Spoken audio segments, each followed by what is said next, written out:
Yun. Putang ina, liwanag. Oh shit, oh shit. Magandang gabi guys, magandang gabi. So time check, 10 PM na. And magkakape lang tayo kala Mike Bomac. On the way tayo dun. So gamit natin today si Bieber. Kasi gusto ko rin i-test yung headlight niya. Kaya nakikita nyo. Pero baka mas nakikita nyo tong ilaw ng GoPro ko. Papatayin natin mamaya. Pero at least diba maliwanag oh. What's up? Gusto ko lang take advantage tong short ride natin. At kape-kape kaya Bomac para magpalamig. Pagka minsan kailangan mo magpalamig ng konti, mag-refresh, lalo na bago bumalik ng trabaho. Ayos to setup na to, liwanag ko. What's up? Sino mga tao, ano ba naman pinaggagawa nito?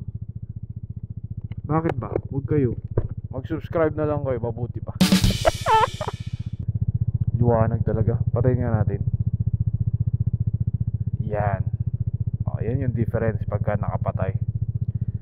So ayan, ewan ko kung nakikita nyo yung headlight natin, bagong install. Ang ganda ng bato niya kasi solid siyang ganyan oh. Ayan ang high beam natin. Passing. Meron din tong turn signal. Ito yung tan headlight. Ewan ko kung anong version to. Version 2 ba to? 3, 4, 5? Ewan ko. Sa mga addict sa Vespa dyan, mas alam nyo kung anong version to. And makikita nyo doon sa huli kong video, easy lang naman siyang i-install. Tsaga lang, magbasa lang kayo ng instruction. Yakang yaka. Shout out nga pala ulit kay brother Casual Riding. Nakabili na daw siya ng mount ng DJI adapter. So mas maganda na yung audio quality niya, diba? Pag kasi maganda yung audio quality ng mga motovloggers, ang sarap pakinggan, ang sarap panoorin. Kasi hindi puro wind noise yung naririnig nyo. Parang itong video ko ngayon. Hanggang ngayon di pa natin na-install yung bagong mic galing kay DLS. Hindi natin bibigyan ng panahon. Uy, madilim. Teka lang ha. Uy, maliwanag. Pucha, lap trip tong setup na to. Pero effective, di ba? Anyways, balik tayo kay Casual Riding. Nag-message siya, nakakuha na siya ng adapter para sa DJI niya. Pareho kasi kami ng camera ginagamit. So abangan natin yung mga video niya na bago. Check out nyo yung YouTube channel niya.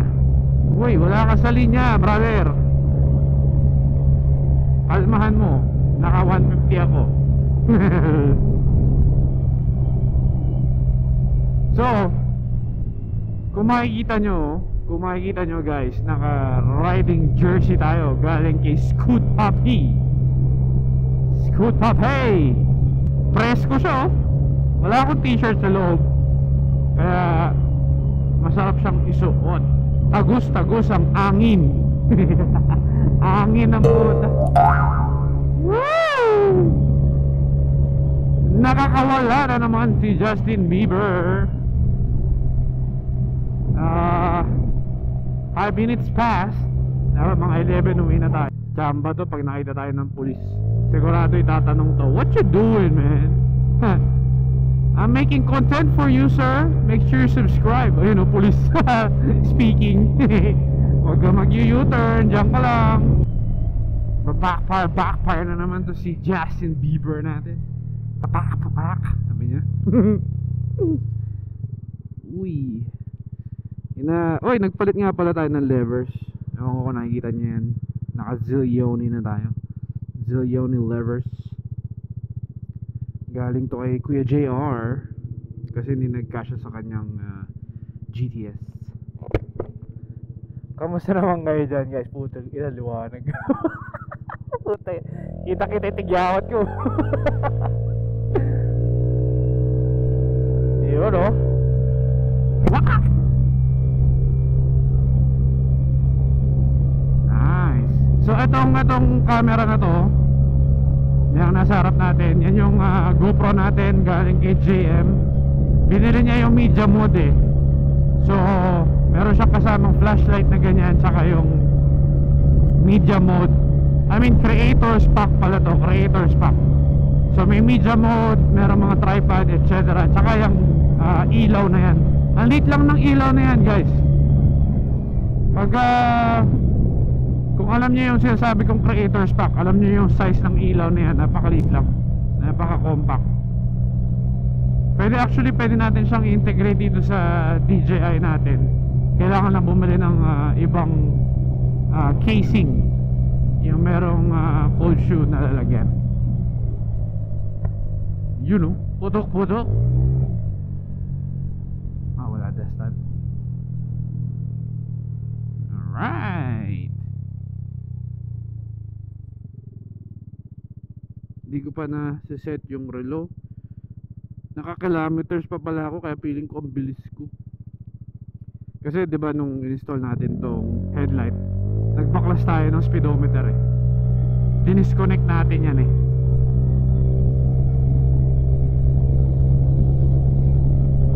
Oh, ang bilis ko. Oh, what's up? 86. Oh, 90. Oh, sige pa, kaya pa. 96. Mag-iisang daan to, Brad. Oh, what's up? Oh, oh, ayan na. Oh, red. Oh, di ba? 104 kilometers. Pwedeng panggoyo to ah. I-blur natin yung kilometers. Lagyan natin ng sticker. Sabihin ng mga legit na nakabes pa dyan, sinong ginoyo mo? Wow, $3 yung gas. $3.74. Tagal ko lang din nakikita yung $3 na yun ah. Yes, malapit na tayo, malapit na tayo.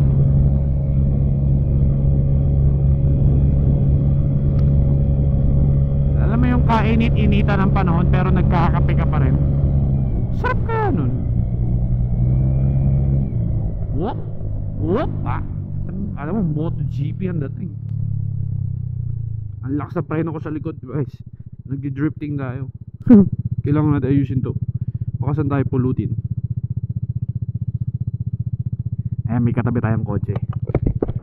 Sigurado ako, siya sabi niyan, nagawa na ito, bakit may ilaw to sa harap niya? Bakit ba? O, sabi ko na rin, nakatingin siya guys, nakatingin siya. Inggit lang siya. Parang yung pulis na tumitig kay Kuya Omar. Pala guys, nasa 600 something subscriber na tayo. 620 something yata.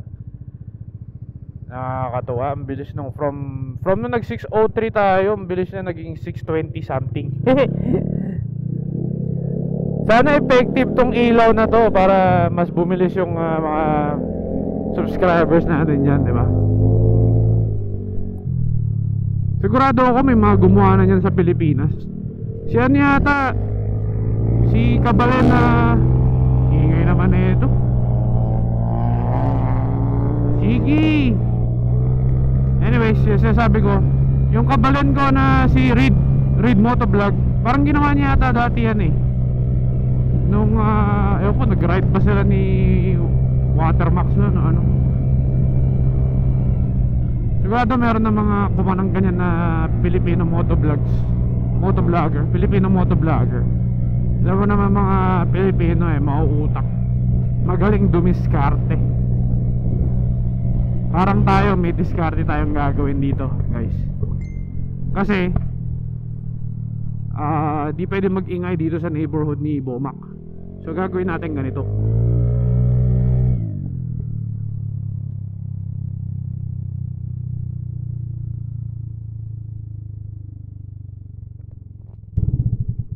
Oh, di ba?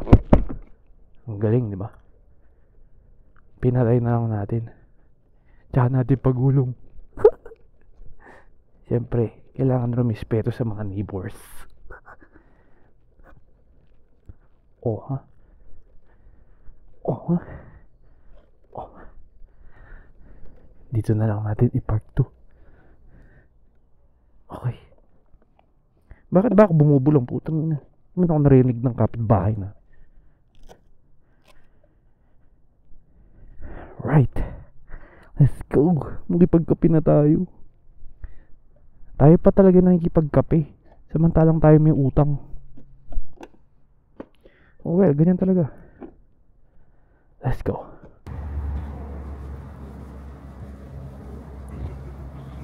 You know what I'm saying? Shit. Bored ka sa inyo? Ha? Bored ka? Kagising ko lang eh. Pogi. Oh, I think I 11.5. Wheels na yan, no? Oh, in the book it says for the 150 put 12.5. The 13.5. No, it said 12.5. Piaggio. Yeah. XO headlight. Okay, gotta go. Gotta work tomorrow. Bye-bye.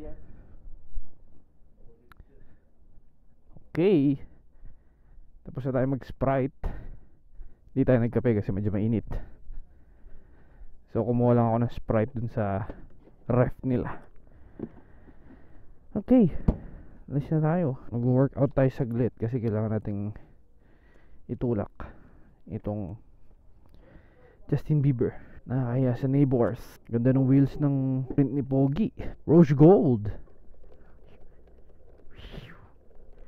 Ito na yung workout natin for today, guys. Dito tayo dumaan sa medyo madilim na part para makita nyo yung headlight natin. Ay, hiningal ako dun buisit. Try ko nga pakita sa inyo yung headlight natin.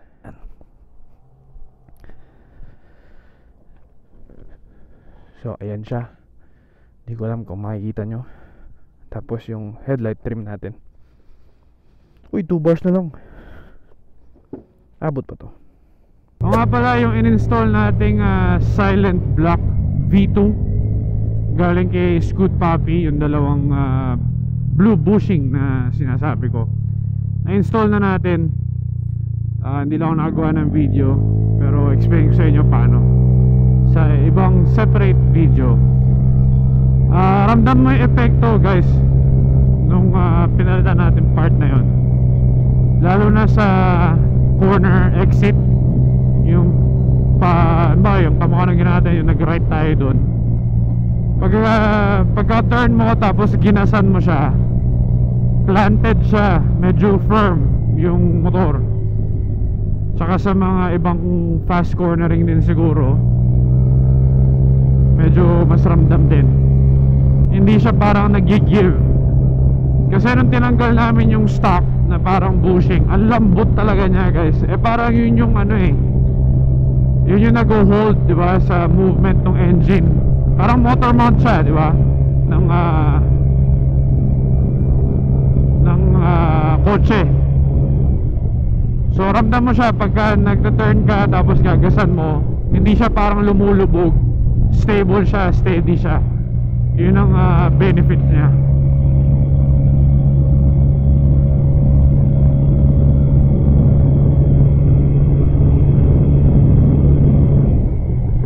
Hindi naman dun sa matigas yung likod, maganda yung feel, mas kapit siguro yun, I guess, di ba? Hindi malambot yung feel pagka nagta-turn ka ng mabilis. So yun yung difference niya. So sinabi ko nga kay Vespa Pogi tsaka kay Mike Bomac na magandang meron din yung motor nila, mararamdaman din nila yung feeling. So papa-order tayo, kukuha tayo ulit kay Scoot Papi. Hopefully may makapagdala dito sa Amerika, mapasabay natin. Okay, nandito na tayo sa ating munting compound. Uy, narinig nyo, nag-script yung side stand ko. Alright, buksan natin tong gate.